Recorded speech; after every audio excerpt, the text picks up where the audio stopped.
Gara-gara ucapan ini, suami itu bisa membela pelakor habis-habisan, Bun.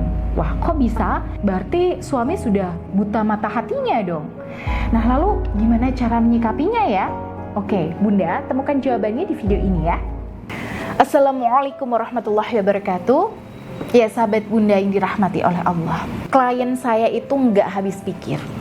Sejak kenal si pelakor, suaminya di sini tuh semakin lengket dan bahkan sampai mati-matian membela pelakor dan lebih suka menyalahkan dan memojokkan klien saya. Bunda pernah nggak ada di fase ini? Ya, ini adalah sebuah fenomena yang mungkin sangat-sangat sering terjadi pada suami-suami yang selingkuh dan menjadi pertanda bahwa suami sudah dikuasai oleh energi negatif yang mengendalikan perilakunya. Saya paham sekali rasa sakit hati yang Bunda rasakan ketika ada di fase ini. Begitu juga dengan klien saya yang mengalami hal semacam ini. Beliau heran.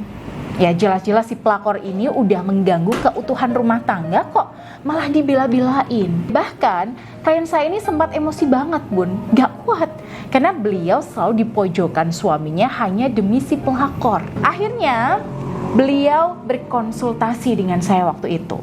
Nah, setelah saya di sini lihat ya warna aura si pelakor dan saya pelajari kasusnya dengan seksama, saya menemukan dua fakta. Yang pertama, si pelakor ini terindikasi punya aura daya pikat seperti susuk pemikat yang bisa membuat orang yang bicara sama dia itu jadi gampang luluh. Nah, yang kedua, selain ada indikasi susuk, si pelakor ini selalu menunjukkan sikap manisnya dengan sering menguntip dalil dan ajaran agama sambil memanjakan ego si suami. Nah, kebetulan nih Bun, si pelakor ini juga orangnya pintar mengaji. Bukan tipe-tipe LC atau pelakor yang masuknya lewat hasrat biologis ya Bun. Jadi si pelakor ini tuh masuk lewat jalur ego suami. Jadi, ketika si suami pengen menawarkan sesuatu ke si pelakor, ya misalnya nih, kamu minggu ini pengen jalan-jalan kemana? Kamu mau dibeliin apa? Kamu mau makan di mana nih? Nah, si pelakor ini selalu bilang, aku mah terserah kamu aja. Kamu kan imamnya. Laki-laki itu kan pemimpin buat perempuan. Wah, ini Bun, gara-gara sering dengar kata-kata semacam itu dari wanita ini, suami klien saya gampang sekali diluluhkan. Ya, terkesan royal dan selalu nurutin apapun yang diminta sama si pelakor.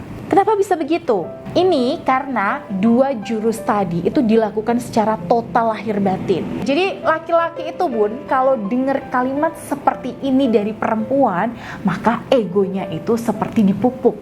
Apalagi si pelakor ini menunjukkan sikap yang anggun, yang tenang, dan terkesan menyerahkan diri ke suami klien saya.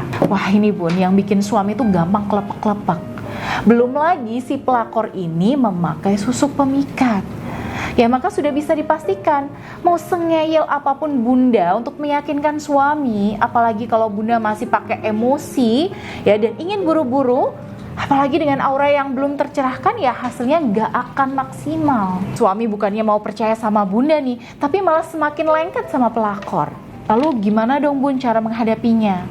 Oke, di sini kita butuh dua pendekatan, yaitu pendekatan batin atau spiritual dan juga pendekatan lahiriah. Nah, di kasus klien saya tadi, beliau saya minta untuk menenangkan diri terlebih dulu. Fokus dulu untuk memperbaiki dan menstabilkan suasana hati beliau terlebih dahulu ya, supaya tidak mudah untuk terpancing emosi. Bahkan waktu itu Bun, saya berikan tasbih Karomah Ar-Rahman beserta amalan wirid dan media aktivasi energinya sebagai wasilah untuk berzikir, supaya aura beliau kembali bersih dan lebih memancar dengan maksimal.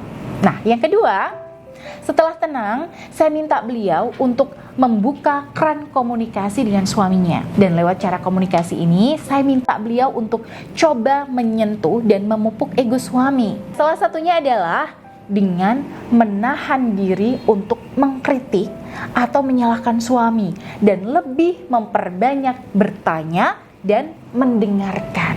Kenapa? Ya, karena dalam kasus ini si suami itu self-centrisnya alias egonya itu cukup besar dan butuh sekali perhatian. Jadi kalau si pelakor menjinakkan si suami pakai dalil, maka saya minta klien saya ini melakukan hal serupa dengan cara yang berbeda. Bukan pakai dalil, tapi pakai perhatian tulus dengan cara banyak minta saran dan mendengarkan. Beliau ini menjalankan tips saya tadi sekitar 1 minggu dan masih terus istiqomah mengamalkan ijazah zikir dari saya. Alhamdulillah bun, suaminya yang tadinya itu kasar, suka menyalahkan istri dan lebih pro sama si pelakor, nah ini sekarang pelan-pelan sudah mulai lunak dan bisa diajak ngobrol baik-baik. Saya masih meminta klien saya untuk terus fokus untuk memperbaiki hubungan dengan suaminya sambil istiqomah mengamalkan zikir Asma'ur Rahman. Ya kita doakan ya bun, semoga Allah lekas mengangkat masalah rumah tangga beliau. Nah buat para sahabat bunda yang mungkin sedang ada di fase yang sama dengan klien saya tadi dan bunda di sini butuh dibimbing seperti beliau, maka silahkan bunda bisa langsung konsultasi secara privat bersama saya melalui WhatsApp. Oke, caranya mudah, cukup bunda klik link yang ada di deskripsi video ini. Baik, saya Bunda Ayu. Wassalamualaikum warahmatullahi wabarakatuh.